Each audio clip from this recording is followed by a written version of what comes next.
আমাৰো সমিতিৰ তৰফৰ পৰা আপোনালোকৰ চেনেললৈ আমি ধন্যবাদ জ্ঞাপন কৰিছোঁ। ইতিমধ্যে আমাৰ 21 তাৰিখৰ পৰা 23 তাৰিখলৈ হ'বলগীয়া তিনিদিনীয়া কাৰ্যসূচীৰ সকলো কাৰ্যসূচী ইতিমধ্যে আমি প্ৰস্তুত কৰিছোঁ। আমাৰ ৰাজ্যিক ভিত্তিত ভাওনা যি প্ৰদৰ্শন হ'ব সেই ভাওনা সুদূৰ গোলাঘাটৰ পৰা আমি আমন্ত্ৰণ কৰি আনিছোঁ। ইয়াৰ পিছত আমি মাজুলীৰ পৰা ভাওনা আমি নিমন্ত্ৰণ কৰিছোঁ, তেখেতসকল আহিম বুলি কথা দিছে। ইয়াৰ উপৰিও লখিমপুৰ জিলাৰ বেলগুৰি সত্ৰৰ পৰাও এখন ভাওনা তেখেতসকলে প্ৰদৰ্শন কৰিব, আমি তেখেতসকলক আমন্ত্ৰণ কৰিছোঁ। আৰু বাকী স্থানীয়ভাৱে কেইবাগৰাকীও দাতাই কেইবাখনো ভাওনা আগবঢ়াইছে, সেই ভাওনাও এই মঞ্চতে প্ৰদৰ্শন কৰাৰ ব্যৱস্থা কৰা হৈছে। ইতিমধ্যে সকলো কাৰ্যসূচী আমাৰ হৈ আছে, সকলো ঠাইতে অনুশীলন হৈ আছে।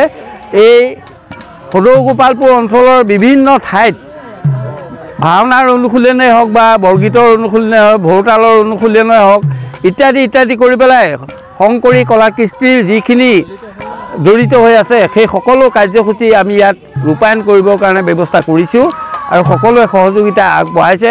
আমি ভাবিছোঁ যে আমাৰ এই ভাওনা সমাৰোহ সফল হ'ব বুলি আমি আশা প্ৰকাশ কৰিছোঁ আৰু সকলো ৰাইজে সহায় সহযোগিতা আগবঢ়াইছে।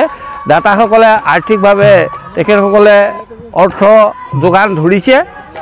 গহপুৰ অঞ্চলৰ বিভিন্ন ঠাইৰ এই ভক্তপ্ৰাণ ৰাইজসকলেও আমাক সহায় সহযোগিতা আগবঢ়াইছে। তাই আমি ভাবিছোঁ যে আমাৰ এই কাৰ্যসূচী সফল ৰূপায়ণ আমি নিশ্চয় কৰিব পাৰিম আৰু সেই আশা প্ৰকাশ কৰিছোঁ আৰু ভগৱানৰ ওচৰত আমি সকলো কাৰ্যসূচী সফল ৰূপায়ণ কৰিবৰ কাৰণে আমি প্ৰাৰ্থনা জনাইছোঁ। আমি খাদ্য সমিতিৰ তৰফৰ পৰা যতনোপৰি চেষ্টা কৰিছোঁ কেনেদৰে ইয়াত উপস্থিত হোৱা ভক্তপ্ৰাণ ৰাইজক আমি আপ্যায়ন কৰিব পাৰোঁ, যাতে কোনো অসন্তোষ থাকি নাযায়। যিমান পাৰোঁ আমি চেষ্টা কৰিছোঁ। আমি ইয়াত বিভিন্ন দ্ৰব্য গোটাইছোঁ। আমাৰ ইয়াত জলপান হ'ব, ৰাতি আমাৰ আহাৰ হ'ব, দিনত অহৰহ আমাৰ চাহ চলি থাকিব। তাৰ বাবে আমি প্ৰায় 3000 মানুহক খুৱাবৰ কাৰণে আমি ব্যৱস্থা গ্ৰহণ কৰিছোঁ।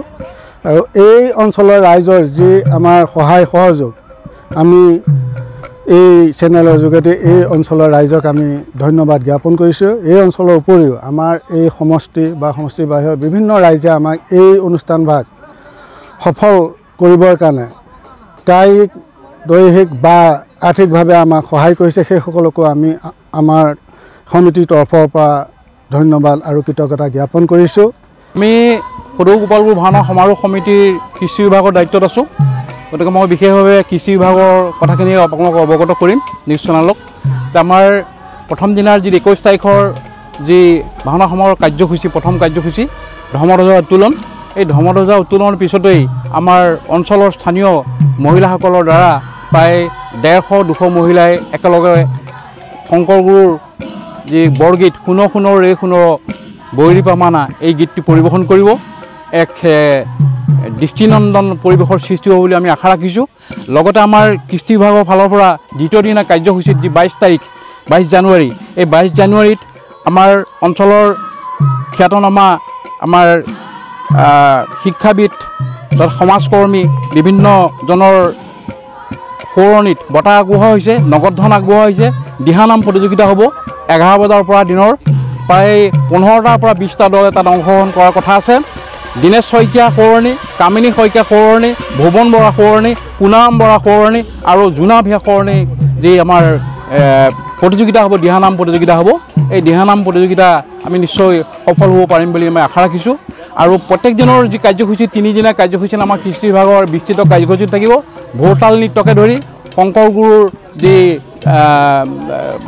শংকৰী কলা কৃষ্টিৰ যিখিনি প্ৰদৰ্শন কৰা হ'ব, বৰগীত প্ৰদৰ্শন কৰা হ'ব, গতিকে বিভিন্ন ধৰণে আমি কাৰ্যসূচী আগত ৰাখিছোঁ। নিশ্চয় আমাৰ কাৰ্যসূচী ভাল হ'ব বুলি আমি আশা ৰাখিছোঁ আৰু ইয়াত সকলোৰে আমি সহায় সহযোগিতা আশা কৰিছোঁ। ধন্যবাদ।